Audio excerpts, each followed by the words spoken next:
I'm Romanos Sklavenitis Pistofidis. I'm an instructor in medicine at the Dana-Farber.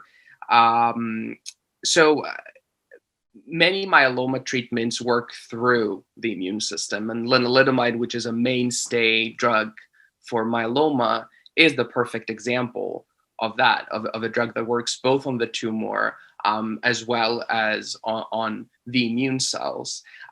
So naturally, resistance is also dependent on those tumor extrinsic mechanisms. And that is true even in cases of, say, even chemo, right, where we have what we call immunogenic cell death. So today, obviously, we're talking about the immune cells, but we shouldn't forget about the non-immune compartment as well, like mesenchymal stromal cells. They're also a player here. So there's no question whether or not the microenvironment, both immune and non-immune, is important for disease progression, even in untreated individuals, but obviously also in the treatment setting. So to me, the more important question is where we go from here. And I think where we go from here is we need to do a lot more single cell RNA sequencing. I'm a proponent of that, as well as imaging, cytometry, all of these advanced technologies that allow us to profile the immune microenvironment and the non-immune microenvironment in an unbiased manner. Also do a lot of functional validation downstream of that, with our good old Western blots, et cetera, and really develop those biomarkers that will allow us to take this into the clinic. Because ultimately, we do want to be able to see a patient and not just look at their M spike, but also be able to tell them what is going on inside their tumor in terms of genetic, epigenetic, transcriptomic alterations, and of course their immune system, even their stroma cells.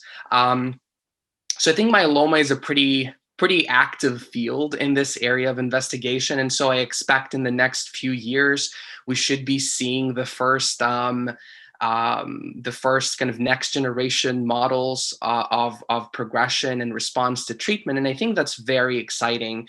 It is very hard to think of a patient where the immune system plays no role in how any treatment works.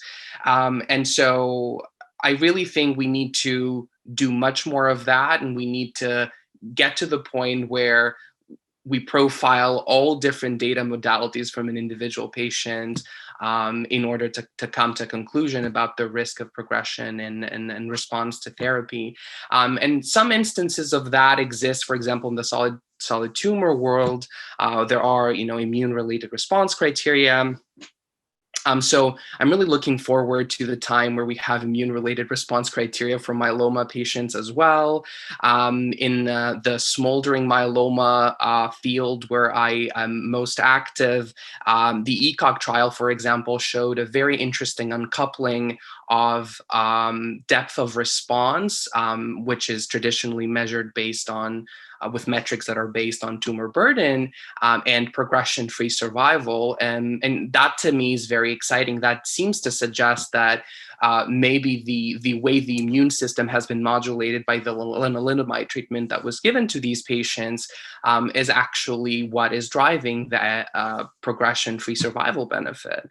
So I'm really excited to see what we can do with this information in the next few years. I know both our group with Irene Gobriel as well as other groups are working on this question, and I'm excited to see what we can do. Thank you.